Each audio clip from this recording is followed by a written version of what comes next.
Hello दोस्तों, आपका स्वागत है हमारे चैनल पे कंपटीशन क्लासेस ज्ञान निकेतन में। मैं आपका दोस्त, मैं अपने चैनल पे आपका हार्दिक स्वागत करता हूं और हार्दिक अभिनंदन करता हूं।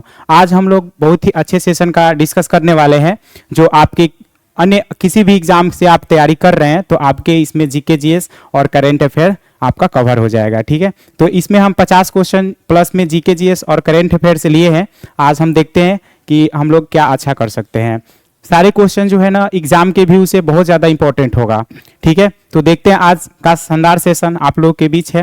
देखिए और अच्छे से अपना सेट लगाइएगा। ठीक है, चलिए क्वेश्चन नंबर एक देखेंगे क्या है। देखिए क्वेश्चन नंबर 1 है जो कि मोस्ट इंपॉर्टेंट है।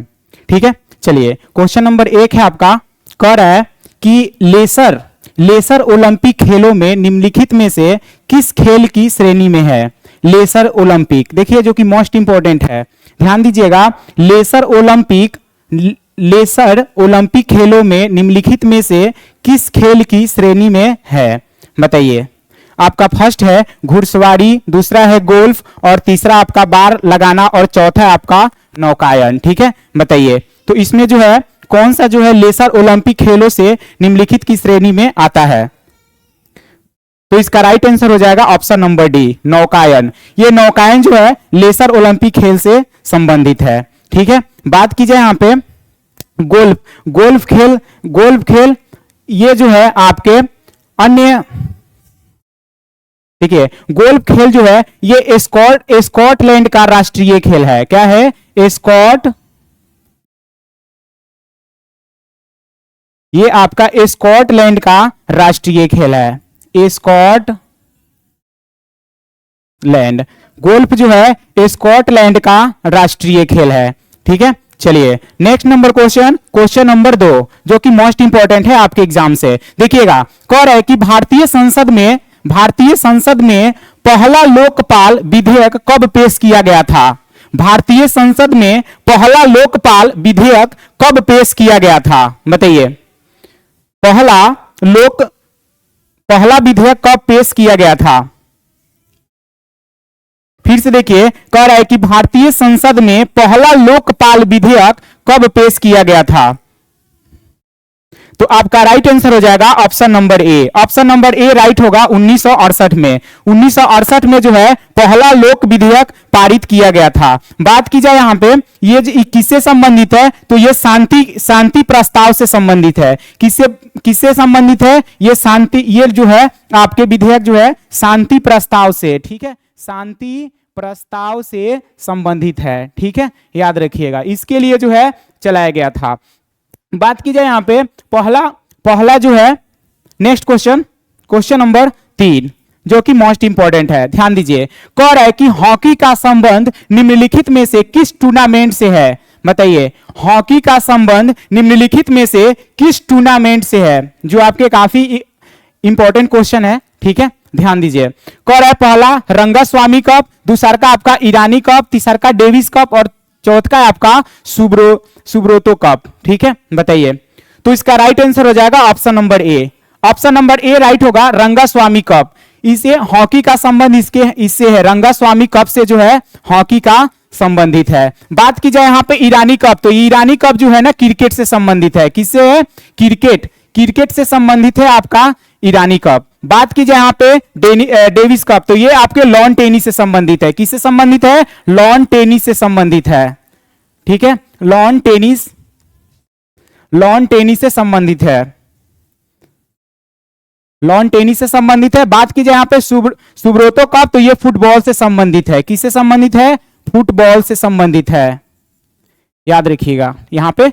नेक्स्ट क्वेश्चन नंबर 4 जो कि इंपॉर्टेंट है आपका। देखिए कह रहा है कि भारत के संविधान का अनुच्छेद 32 किससे संबंधित है। भारत के संविधान का अनुच्छेद 32 किससे संबंधित है, बताइए। भारत के संविधान का अनुच्छेद 32 किससे संबंधित है। पहला है धर्म की स्वतंत्रता का अधिकार, दूसरा है आपका संवैधानिक उपचार का अधिकार, तीसरा है आपका स्वतंत्रता का अधिकार और चौथा है आपका समानता का अधिकार, बताइए। तो आपका राइट आंसर हो जाएगा option number B. Option number B आपका राइट हो जाएगा, संवैधानिक उपचार का सिद्धांत। क्या हो जाएगा? संवैधानिक उपचार का सिद्धांत इससे संबंधित है। बात की जाए यहाँ पे समानता का अधिकार, तो समानता का अधिकार ये आपके आता है 14 से 18, अनुच्छेद 14 से आर्टिकल 14 से 18 के बीच में आता है समानता का अधिकार। बात की जाए यहाँ पे स्वतंत्रता, तो स्वतंत्रता का अधिकार किससे आता है? ये आता है 19 से 22 के बीच में। ठीक है, 19 से 22 के बीच में आता है आपका स्वतंत्रता का अधिकार। आर्टिकल आपका 19 से 22 में आता है इसमें स्वतंत्रता का अधिकार। ठीक है, चलिए क्वेश्चन नंबर 5 जो कि वेरी वेरी इंपॉर्टेंट आपके क्वेश्चन बनेगा एग्जाम से, जीडी का क्वेश्चन है। ठीक है, प्रीवियस ईयर का। कह रहा है कि दलखाई नृत्य किस राज्य से संबंधित है? दलखाई नृत्य जो कि मोस्ट इंपॉर्टेंट है कि दलखाई नृत्य किस राज्य से संबंधित है? तो आपका राइट आंसर हो जाएगा ऑप्शन नंबर डी हो जाएगा, उड़ीसा से संबंधित है दलखाई नृत्य। ठीक है, दलखाई नृत्य जो है उड़ीसा से संबंधित है। बात की जाए यहाँ पे उड़ीसा से कुछ और भी नृत्य यहाँ पे आपको बताते हैं। देखिए यहाँ पे जो है उड़ीसा में आता है आपका उड़ीसा का नृत्य और भी है। यहाँ पे देखिए मयूर छऊ। ठीक है, ये भी आपका उड़ीसा का नृत्य है। दूसरा आपका आता है गोटी। क्या आता है? गोटी। ठीक है, उसके बाद आपके जो है उड़ीसा का और भी नृत्य है यहाँ पे नाटा और डंडा। ठीक है, यह भी उड़ीसा का है आपका नृत्य। और यहां पे देखिएगा नेक्स्ट क्वेश्चन नंबर 6 आपका कि भारत के पोखरण में पहला परमाणु परीक्षण कब किया गया था? भारत में पोखरण में पहला परमाणु परीक्षण कब किया गया था? बताइए। भारत ने पोखरण में पहला परमाणु परीक्षण कब किया था? तो आपका राइट आंसर हो जाएगा ऑप्शन नंबर ए आपका राइट होगा। 18 मई 1974 को जो है भारत ने पोखरण में पहला परमाणु परीक्षण 18 मई 1974 में किया था। ठीक है, पोखरण कहां पड़ता है? देखिए पोखरण कहां पड़ता है? तो ये आपका राजस्थान में पड़ता है। कहां पे पड़ता है? राजस्थान में पड़ता है। ठीक है, राजस्थान में आपका पड़ता है। ठीक है, चलिए नेक्स्ट देखिएगा क्वेश्चन नंबर 7 है नेक्स्ट। कह रहे कि गांधी जी के द्वारा शुरू की गई दंडी यात्रा के समय भारत का वायसराय कौन था? गांधी जी द्वारा शुरू की गई दंडी यात्रा के समय भारत का वायसराय कौन था? बताइए। तो आपका राइट आंसर हो जाएगा ऑप्शन नंबर सी था लॉर्ड इरविन था। गांधी जी जब दंडी यात्रा शुरू किए थे तो उस समय जो है भारत का वायसराय लॉर्ड इरविन था। ठीक है, गांधी जी ने जो है दंडी यात्रा, देखिए दांडी यात्रा ये कब किए थे? ये किए थे 12 मार्च 1930 को। 12 मार्च 1930 से दांडी मार्च शुरू किए थे गांधी जी। और जो है कि ये जो है 385 किलोमीटर दूरी तय किए थे। ठीक है, दूरी तय किए थे। और जो है 6 अप्रैल 1930 को जो है ये दांडी पूरी किए थे साबरमती से। कहा? ये साबरमती शुरू किए थे, साबरमती से शुरू करके और जो है 6 अप्रैल 1930 को जो ये समाप्त किए थे। क्या किए थे? समाप्त किए थे। ठीक है, चलिए नेक्स्ट क्वेश्चन नंबर 8 जो है जो कि मोस्ट इंपॉर्टेंट क्वेश्चन है, ध्यान दीजिएगा। कह रहे कि इंफाल की लड़ाई निम्नलिखित में से किस वर्ष जीती गई थी? इंफाल की लड़ाई निम्नलिखित में से किस वर्ष जीती गई थी? बताइए। इंफाल की लड़ाई जो है निम्नलिखित में से किस वर्ष जीती गई थी? तो आपका राइट आंसर हो जाएगा ऑप्शन नंबर ए होगा 1944 में। 1944 में जो है इंफाल की लड़ाई जो है वर्ष जीती गई थी 1944 में। ठीक है, ये ब्रिटिशों से जो है भारतीयों और जापानियों के बीच में हुई थी युद्ध। उसके समय इंफाल की लड़ाई हुई थी, उस समय जीता गया था। ठीक है, चलिए नेक्स्ट क्वेश्चन नंबर 10 देखेंगे। कह रहा है कि देवमाली पर्वत किस राज्य में स्थित है? देवमाली पर्वत किस राज्य में स्थित है? बताइए, देवमाली पर्वत किस राज्य में स्थित है? तो आपका right answer option number C हो जाएगा, उड़ीसा। ठीक है, उड़ीसा में जो है देवमाली पर्वत स्थित है। ठीक है, बात की जाए यहाँ पे झारखंड में, तो झारखंड में कौन सा पर्वत है? तो पारसनाथ। ठीक है, पारसनाथ पर्वत आपका कहां पड़ता है? झारखंड में पड़ता है, पारसनाथ पर्वत। ठीक है, पारसनाथ पर्वत झारखंड में पड़ता है। बात की जाए यहाँ पे असम, तो असम में कौन है? नामचा बरवा। कौन सा पर्वत है? नामचा बरवा। नामचा बरवा पर्वत आपका पड़ता है असम में। ठीक है, चलिए नेक्स्ट देखिएगा केरल, तो केरल में पड़ता है अनाईमुडी। ठीक है,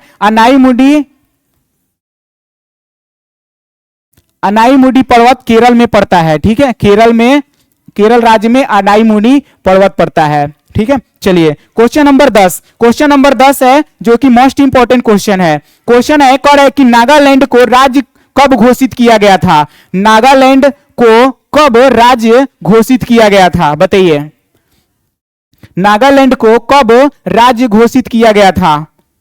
1 नवंबर 1963 को, 1 नवंबर 1964 को, 1 दिसंबर 1964 को और 1 दिसंबर 1963 को। बताइए कब किया गया था? तो राइट आंसर हो जाएगा option number D. Option number D होगा 1 दिसंबर 1963 को जो है नागालैंड को राज्य का दर्जा मिला था। यह भारत का 16वां राज्य बना था। यह भारत का 16वां राज्य बना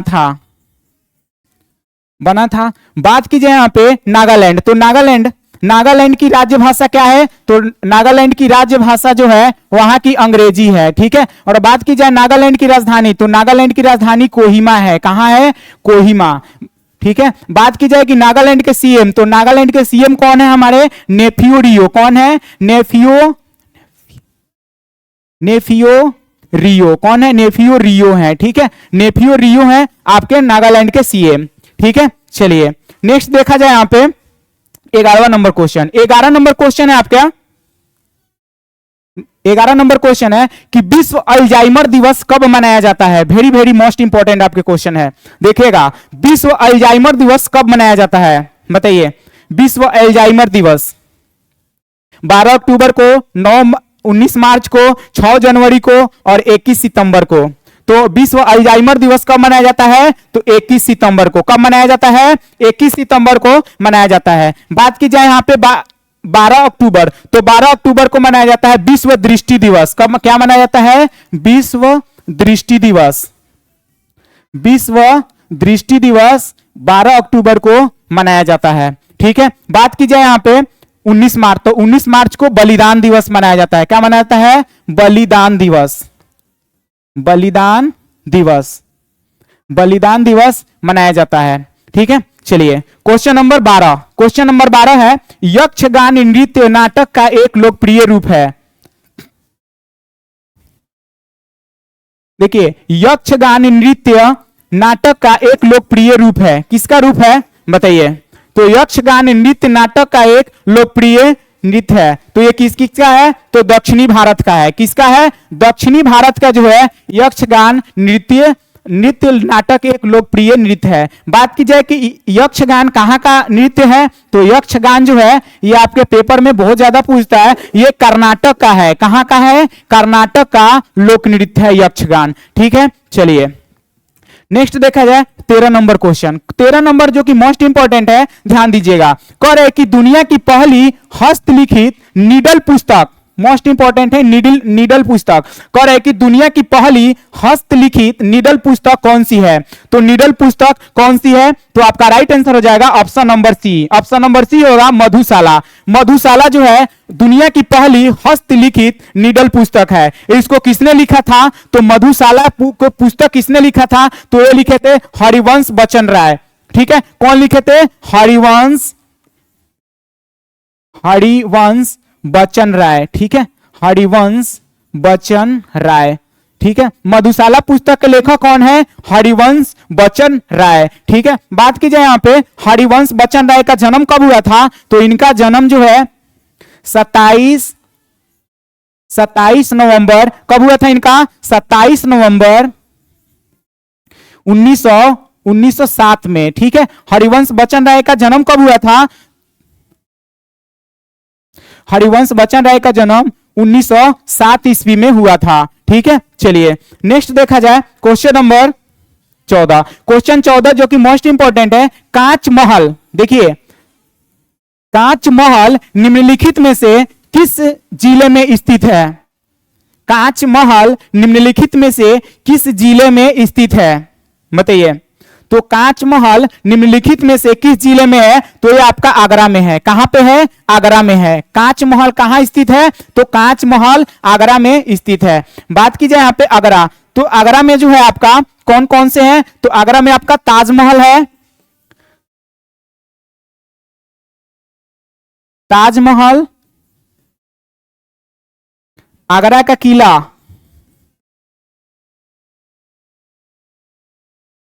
आगरा का किला, मोती मस्जिद, मोती मस्जिद, ठीक है।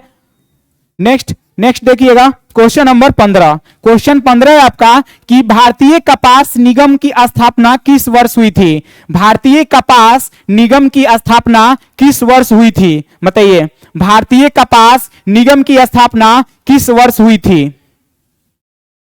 भारतीय कपास निगम की स्थापना किस वर्ष हुई थी? 1970 ईस्वी में। कब हुई थी? 1970 ईस्वी में जो है भारतीय कपास निगम की स्थापना हुई थी। बात की जाए यहां पे कपास, तो कपास जो है, कपास एक खरीफ फसल है। क्या है? खरीफ फसल है, खरीफ फसल है। बात की जाए कि कपास का उत्पादन सबसे अधिक किस राज्य में होता है? तो कपास का उत्पादन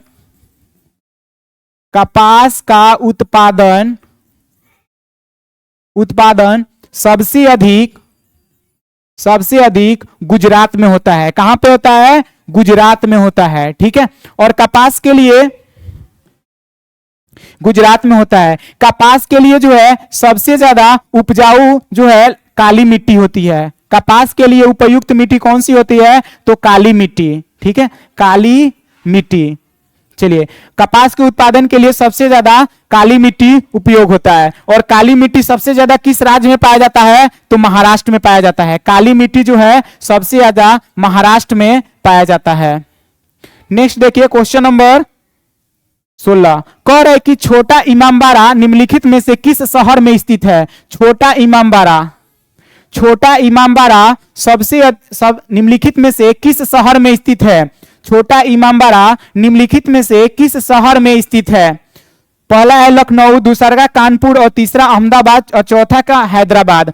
तो आपका छोटा इमामबाड़ा जो है आपका लखनऊ में है। कहां पे है? लखनऊ में, ठीक है। बात की जाए लखनऊ, तो लखनऊ जो है, लखनऊ में एशिया का सबसे बड़ा पार्क है। लखनऊ में जो है एशिया का सबसे बड़ा पार्क, एशिया का सबसे बड़ा पार्क है, ठीक है। चलिए नेक्स्ट देखा जाए हैदराबाद, तो हैदराबाद में क्या है आपका? चार मीनार, ठीक है, चार मीनार। चलिए नेक्स्ट देखिएगा क्वेश्चन नंबर 17। क्वेश्चन 17 है आपका कि हाल ही में खबरों में रहा फ्राइडे फॉर फ्यूचर आंदोलन किस विषय से संबंधित है? हाल ही में रहा खबरों में रहा फ्राइडे फॉर फ्यूचर आंदोलन किस विषय से संबंधित है? तो फ्राइडे फॉर फ्यूचर आंदोलन किस विषय से संबंधित है? पहला होगा इलेक्ट्रिक परिवर्तन, दूसरा जलवायु परिवर्तन, तीसरा LGBTQ और चौथा आपका आर्थिक संकट। तो आपका राइट आंसर हो जाएगा option number B. Option number B होगा जलवायु परिवर्तन। जलवायु परिवर्तन से संबंधित है फ्राइडे फॉर फ्यूचर आंदोलन, ठीक है। फ्राइडे फॉर फ्यूचर आंदोलन ये आपके जलवायु परिवर्तन से संबंधित है। क्वेश्चन नंबर 18 जो कि मोस्ट इंपॉर्टेंट है, ध्यान दीजिए। कह रहा है कि निम्नलिखित में से किसने किफायत के विरोधाभास की अवधारणा दी है? निम्नलिखित में से किसने किफायत के विरोधाभास की अवधारणा दी है, बताइए। निम्नलिखित में से किसने किफायत के विरोधाभास की अवधारणा दी है? तो आपका राइट आंसर हो जाएगा option number B. Option number B हो जाएगा जॉन मेनार्ड किंग्स ने। किसने? जॉन मेनार्ड क्रिस ने जो है किफायत की विरोधाभास की अवधारणा दी थी। Question number 19। क्वेश्चन नंबर 19 से आपका वर्ष 1920 में क्वेश्चन है कि वर्ष 1920 से 21 की आसपास खुदाई के दौरान हड़प्पा शहर किस नदी पर खोजा गया था? वर्ष 1920 से 21 के आसपास खुदाई के दौरान हड़प्पा शहर किस नदी पर खोजा गया था? रावी नदी, व्यास नदी, झेलम और चेनाब।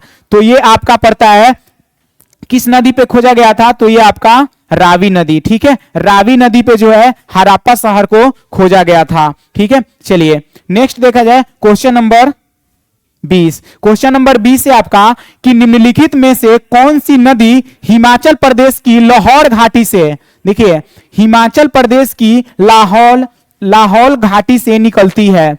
निम्नलिखित में से कौन सी नदी हिमाचल प्रदेश की लाहौल घाटी से निकलती है? बताइए। झेलम नदी, रावी नदी, व्यास नदी, चिनाब नदी। तो आपका राइट आंसर हो जाएगा ऑप्शन नंबर डी, चेनाब नदी। ये जो है हिमाचल प्रदेश के लाहौल घाटी से निकलती है। ठीक है, बात की जाए यहां पे चेनाब नदी, तो चेनाब नदी जो है ये आपका सतपुड़ा पर्वत, सतपुड़ा, ठीक है, सतपुड़ा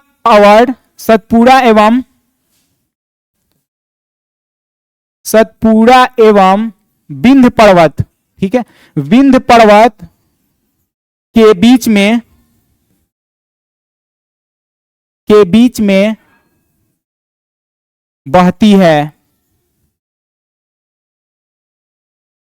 ठीक है, चलिए नेक्स्ट देखा। नेक्स्ट क्वेश्चन नंबर 21 है कि मूंगा रेशम कीट किस राज्य में पाया जाता है? मूंगा रेशम कीट किस राज्य में पाया जाता है? बताइए, मूंगा रेशम कीट किस राज्य में पाया जाता है? नागालैंड, पश्चिम बंगाल और तमिलनाडु और असम। तो मूंगा रेशम कीट किस राज्य में पाया जाता है? तो आपका राइट आंसर हो जाएगा option number D. Option number D होगा असम। असम में जो है मूंगा रेशम कीट पाया जाता है। ठीक है, चलिए क्वेश्चन नंबर 22। क्वेश्चन 22 है आपका कि किस मुगल सम्राट ने तंबाकू पर प्रतिबंधित कर दिया था? तो निम्नलिखित में से किस मुगल शासक ने तंबाकू पर प्रतिबंधित कर दिया था? अकबर, जहांगीर, औरंगजेब और यहां पे शाहजहां। तो इसका राइट आंसर हो जाएगा ऑप्शन नंबर डी, जहांगीर ने जो है तंबाकू पर प्रतिबंध लगाया था। ठीक है, जहांगीर ने जो है तंबाकू पर प्रतिबंध लगाया था। बात की जाए यहां पे अकबर जो है किसका बेटा है? तो अकबर हुमायूं का बेटा है। किसका है? हुमायूं का बेटा है। ठीक है, चलिए नेक्स्ट देखा जाए क्वेश्चन नंबर 23। क्वेश्चन 23 से आपका कह है कि सोडियम पेरोक्साइड के अणुसूत्र में कितने ऑक्सीजन परमाणु होते हैं? सोडियम पेरोक्साइड के एक अणु में कितने ऑक्सीजन होते हैं? बताइए। सोडियम पेरोक्साइड के अणु में कितने ऑक्सीजन के अणु होते हैं? तो आपका राइट आंसर हो जाएगा ऑप्शन नंबर सी, 2। ठीक है, और सोडियम पेरोक्साइड में ऑक्सीजन के अणु 2 होते हैं, क्योंकि सोडियम पेरोक्साइड का सूत्र होता है Na2O2। तो ऑक्सीजन के कितने परमाणु हैं? तो 2। ठीक है, चलिए question number next, sodium peroxide का उपयोग कहां होता है? तो सोडियम पेरोक्साइड का उपयोग रसायन बनाने में, ठीक है, रसायन बनाने में प्रयोग होता है। ठीक है, चलिए क्वेश्चन नंबर 24। क्वेश्चन 24 है कि किस संस्था ने दक्ष नाम से एक नई सुपरटेक पहल शुरू की है? तो किस संस्था ने दक्ष नाम से एक नई सुपरटेक पहल शुरू की है? बताइए। तो आपका राइट आंसर हो जाएगा option number B. Option number B, RBI ने एक दक्ष नाम से एक सुपरटेक पहल शुरू की है। ठीक है, चलिए क्वेश्चन देखा कि आरबीआई के गवर्नर कौन है, तो आरबीआई के गवर्नर शक्तिकांत दास हैं। कौन है? शक्तिकांत दास। शक्तिकांत दास, शक्तिकांत दास हैं। ठीक है, आरबीआई के governor Shaktikanta Das. Question number 25, question 25 से आपका कि न्यायालय की अवमानना का अधिनियम कब पारित हुआ था, तो न्यायालय की अवमानना अधिनियम कब पारित हुआ था, तो न्यायालय की अवमानना का अधिनियम कब पारित हुआ था, तो आपका राइट आंसर हो जाएगा ऑप्शन नंबर बी, 1971 में। कब पारित हुआ था, तो 1971 में। चलिए next question, question number 26, question 26 से आपका कि हर साल विश्व स्तर पर ओजोन परत के संरक्षण के लिए राष्ट्रीय दिवस कब मनाया जाता है। हर साल ओजोन स्तर पर, विश्व स्तर पर ओजोन के संरक्षण के लिए अंतरराष्ट्रीय दिवस कब मनाया जाता है, तो आपका राइट आंसर हो जाएगा ऑप्शन नंबर ए, 16 सितंबर को मनाया जाता है। अंतरराष्ट्रीय ओजोन परत दिवस जो है 16 सितंबर को मनाया जाता है। ठीक है, और बात की जाए ओजोन परत, ओजोन परत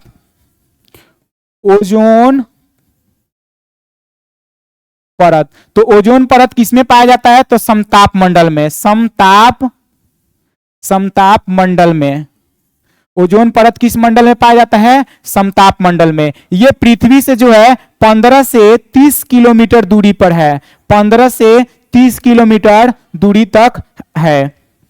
next question, question number 27, question number 27 से आपका कि निम्नलिखित में से किस राज्य में माधुरी लोक नृत्य अभ्यास किया जाता है। माधुरी लोक नृत्य अभ्यास किया जाता है, निम्नलिखित में से किस राज्य में माधुरी लोक नृत्य अभ्यास किया जाता है, तो आपका राइट आंसर हो जाएगा ऑप्शन नंबर सी, तेलंगाना में। कहां पे, तो माधुरी लोक नृत्य जो है, माधुरी लोक नृत्य तेलंगाना में किया जाता है। ठीक है, चलिए बात की जाए यहां पे next question, question number 28, question number 28 आपका कि किस देश ने कोविड के खिलाफ पहला इनहेलेबल वैक्सीन कोविड-19 सूंघने वाली वैक्सीन लॉन्च किया है।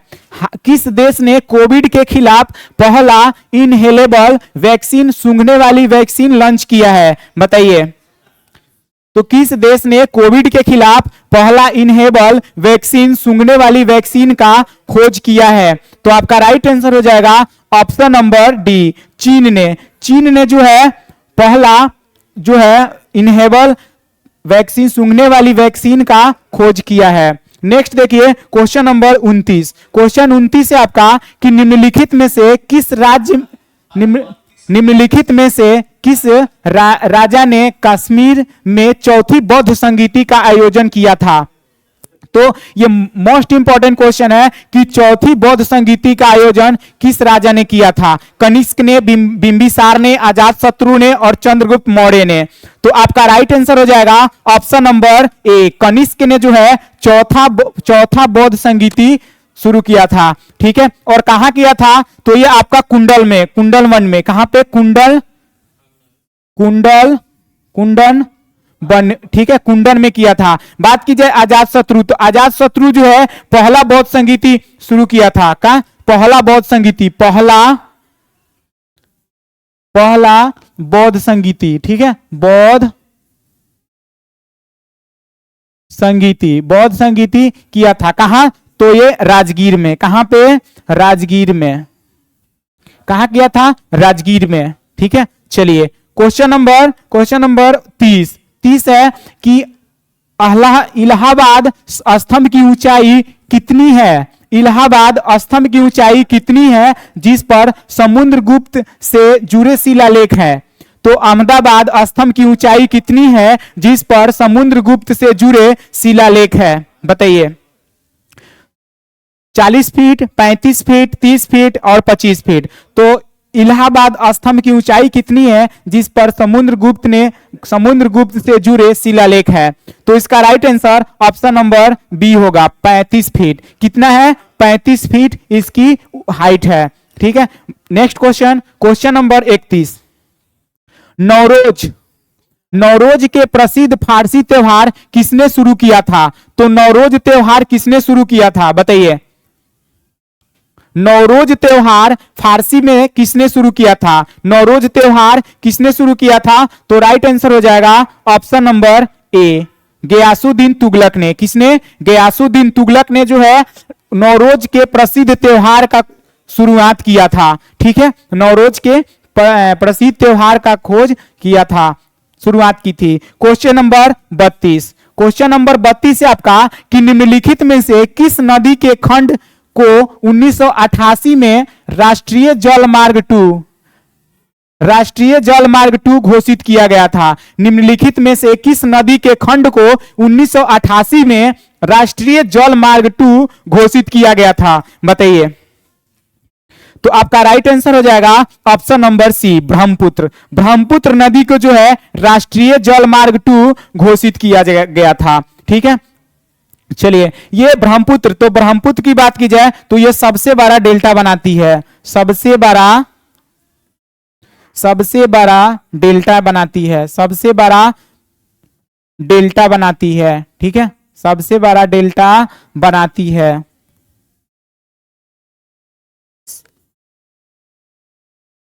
नेक्स्ट क्वेश्चन, क्वेश्चन नंबर 33 कह रहा है कि भारत में रेगुड़ मिट्टी, कह रहा है कि भारत में रेगुड़ मिट्टी का दूसरा नाम क्या है?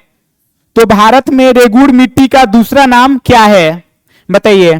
तो भारत में रेगुड़ मिट्टी का दूसरा नाम क्या है? तो काली मिट्टी। क्या नाम है? काली मिट्टी। रेगुड़ मृदा को काली मिट्टी के नाम से जाना जाता है। काली मिट्टी का दूसरा नाम है रेगुड़ मृदा। ठीक है, चलिए next question, question number 34, question number 34 है आपका जो कि मोस्ट इंपॉर्टेंट है। कह रहा है कि निम्नलिखित में से कौन कागजी कर के दायरे में नहीं आता है? निम्नलिखित में से कौन सा कागजी कर के दायरे में नहीं आता है बताइए? कागजी कर के दायरे में नहीं आता है, तो आपका राइट आंसर हो जाएगा ऑप्शन नंबर सी, उत्पाद शुल्क। उत्पाद शुल्क जो है कागजी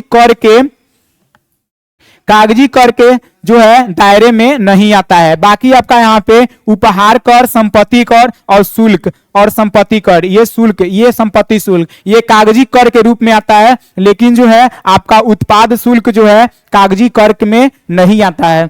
ठीक है, तो सेशन अच्छा लग रहा है तो हमारे चैनल को सब्सक्राइब कीजिएगा और अपने दोस्तों को शेयर कीजिएगा। हम इसी तरह 50-50 करके जीके जीएस का प्रतिदिन डिस्कस करेंगे। ठीक है, ताकि आपके और भी ज्यादा मजबूत हो और अन्य एग्जाम में तैयारी अच्छा से कर पाए। ठीक है, चलिए क्वेश्चन नंबर 35, क्वेश्चन नंबर 35 है आपका कि भारत में ओरंग टाइगर रिजर्व कहां स्थित है बताइए? भारत में ओरंग टाइगर रिजर्व कहां स्थित है, जो कि मोस्ट इंपॉर्टेंट है आपके एग्जाम के लिए। ठीक है, बताइए? तो आपका राइट आंसर हो जाएगा option number D. Option number D होगा असम में। कहां पे है? असम में जो है आपका ओरंग टाइगर रिजर्व स्थित है। बात की जाए यहां पे तेलंगाना, तो तेलंगाना में जो है सत्यमंगलम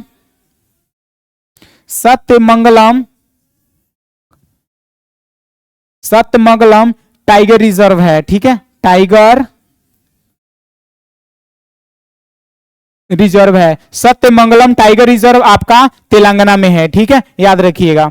चलिए क्वेश्चन नंबर आपका 36, क्वेश्चन नंबर 36 से आपका निम्नलिखित में से कौन सा राज्य मांडो महोत्सव के लिए जाना जाता है? तो किस राज्य में जो है मांडो महोत्सव के लिए जाना जाता है? तो मांडो महोत्सव किस राज्य में मनाया जाता है बताइए? जो कि मोस्ट इंपॉर्टेंट है आपके वीवीआई। ठीक है, मांडो उत्सव किस राज्य में मनाया जाता है बताइए? मांडो उत्सव किस राज्य में मनाया जाता है? तो आपका राइट आंसर हो जाएगा option number B, Goa. Goa में जो है आपका मांडो उत्सव मनाया जाता है। बात की जाए गोवा, तो गोवा की राजधानी कहां है? तो पणजी। कहां है? पणजी। ठीक है, याद रखिए गोवा की राजधानी कहां है? पणजी। ठीक है, केरल में कौन सा मनाया जाता है? तो केरल में आपका महोत्सव ओणम, कौन सा मनाया जाता है? ओणम मनाया जाता है। ठीक है, और मणिपुर में संगाई उत्सव। ठीक है, चलिए क्वेश्चन नंबर आपका 37, क्वेश्चन 37 से आपका कि हम पत्रकारों के खिलाफ अपराधों के लिए दंड से मुक्त के लिए अंतर्राष्ट्रीय दिवस कब मनाते हैं? तो हम पत्रकारों के खिलाफ अपराधों के लिए दंड से मुक्त के रूप में अंतर्राष्ट्रीय अंतर्राष्ट्रीय दिवस कब मनाते हैं? बताइए कब मनाते हैं? तो आपका राइट आंसर हो जाएगा ऑप्शन नंबर बी, 2 नवंबर को जो है अंतर्राष्ट्रीय दिवस मनाया जाता है। अंतर्राष्ट्रीय मुक्ति दंड से मुक्ति के लिए अंतर्राष्ट्रीय दिवस 2 नवंबर को मनाया जाता है। ठीक है, चलिए बाकी नेक्स्ट क्वेश्चन नंबर आपका 38 कह रहा है कि राष्ट्रपति द्रौपदी मुर्मू, ठीक है, द्रौपदी मुर्मू किस शहर में 7वें भारत के जल सप्ताह का उद्घाटन किया है? तो राष्ट्रपति द्रौपदी मुर्मू ने किस शहर में 7वें भारत का जल सप्ताह का उद्घाटन किया है? तो आपका राइट आंसर हो जाएगा option number C, Greater Noida में जो है 7वें भारत जल सप्ताह का उद्घाटन किया गया है। ठीक है, और यहां पे देखिए द्रौपदी मुर्मू ये हमारे भारत की पहली आदिवासी राष्ट्रपति, महिला राष्ट्रपति है। ठीक है, पहली जो है पहली आदिवासी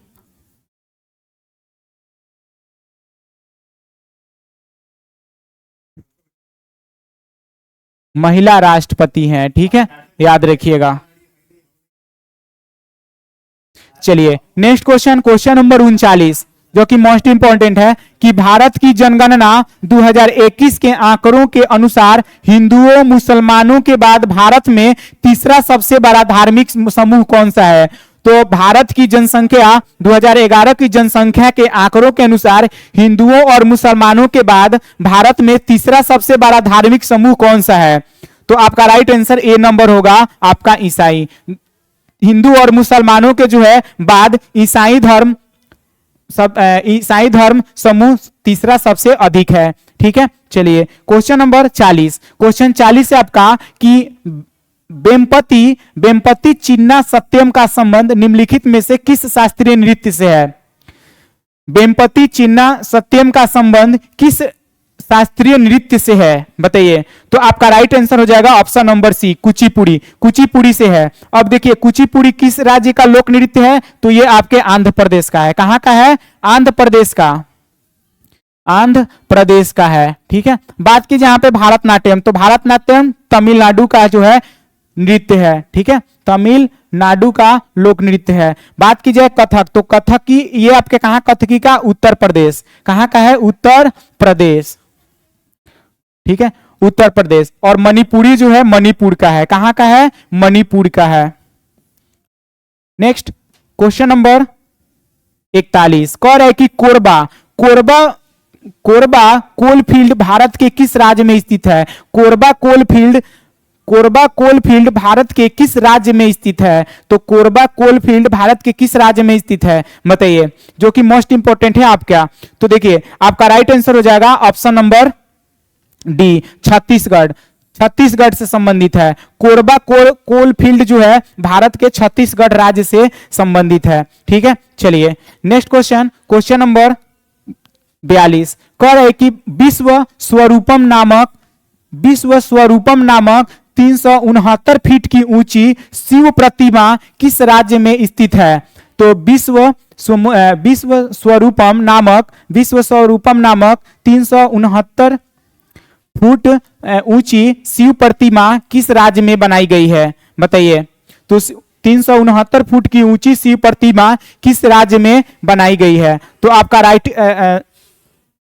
आंसर हो जाएगा option number C. Option number C होगा राजस्थान में जो है विश्व स्वरूपम नामक 369 फुट की ऊंची शिव की प्रतिमा बनाई गई है। बात की जाए कि राजस्थान, तो राजस्थान की जो है राजधानी कहां है? जयपुर। कहां है? जयपुर। राजस्थान के सीएम कौन है? तो अशोक गहलोत। कौन है? अशोक गहलोत।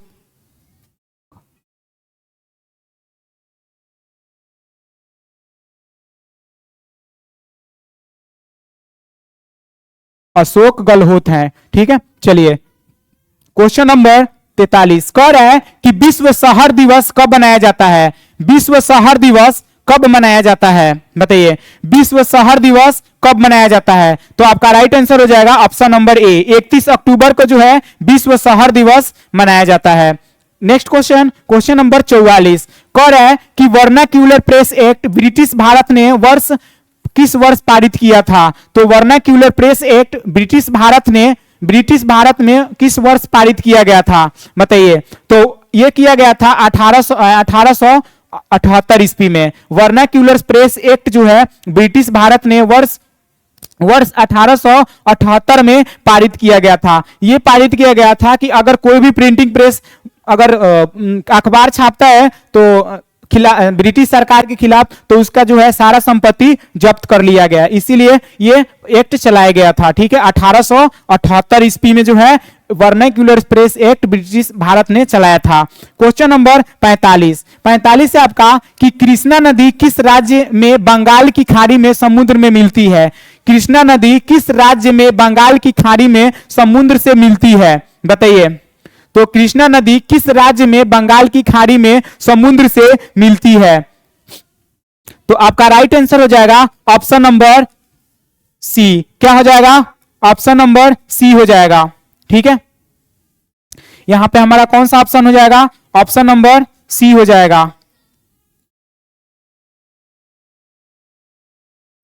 पश्चिम बंगाल किससे मिलती है? पश्चिम बंगाल से। ठीक है, सॉरी, यहां पे पश्चिम बंगाल नहीं होगा, यहां पे हमारा हो जाएगा आंध्र प्रदेश। क्या हो जाएगा? आंध्र प्रदेश में मिलती है। ठीक है, आंध्र प्रदेश में जो है बंगाल ये कृष्णा नदी जो है समुद्र में आकर मिलती है। बात की जाए यहां पे कृष्णा नदी, तो कृष्णा नदी जो है ये कृष्णा नदी पूर्व की ओर बहने वाली नदी है। क्या है? पूर्व की ओर बहने वाली नदी है। पूर्व की ओर बहने वाली नदी है। ठीक है, पूर्व की ओर बहने वाली नदी है।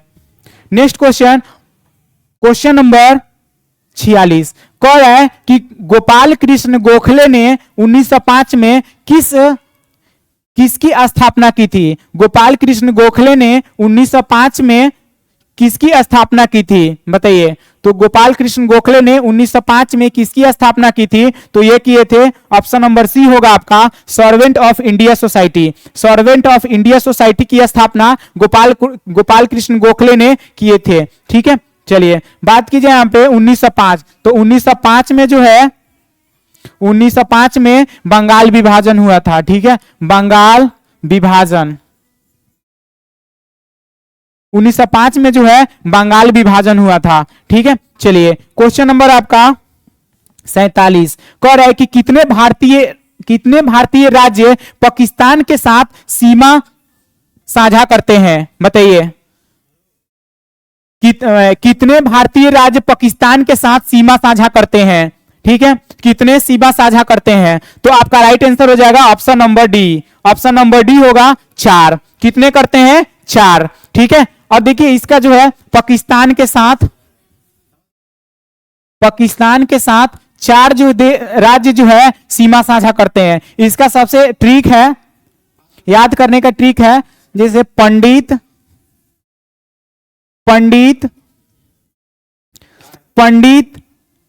राजा गुलाम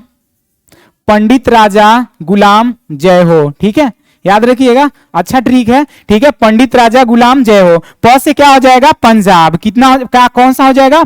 पंजाब। ठीक है, र से क्या हो जाएगा? राजस्थान। क्या हो जाएगा? राजस्थान।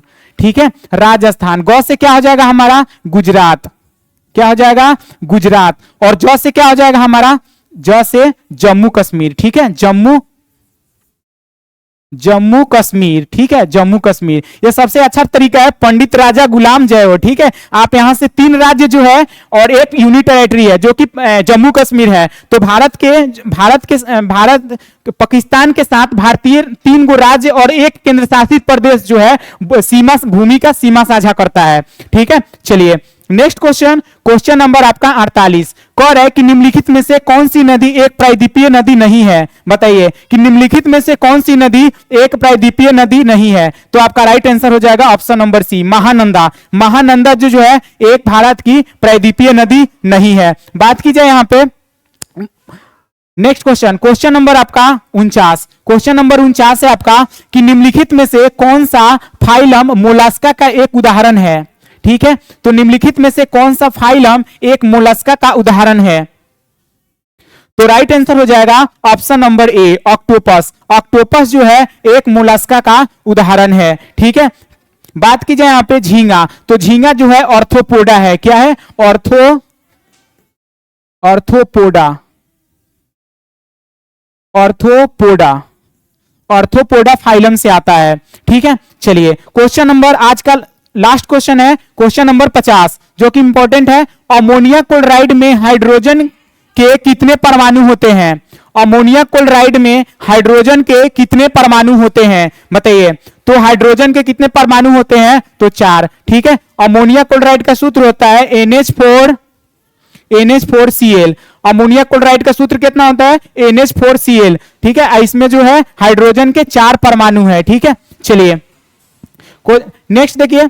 क्वेश्चन समाप्त हुआ। ठीक है, थैंक यू। वीडियो कैसा लगा आप कमेंट कीजिए और अपने दोस्तों को शेयर कीजिए, और आप हमारे चैनल पे नए हैं तो हमारे चैनल को सब्सक्राइब कीजिए और अपने दोस्तों को शेयर कीजिए। हम इसी तरह से जो है प्रतिदिन प्रैक्टिस सेट जीके जीएस का डिस्कस करेंगे आप लोग के बीच। Thank you.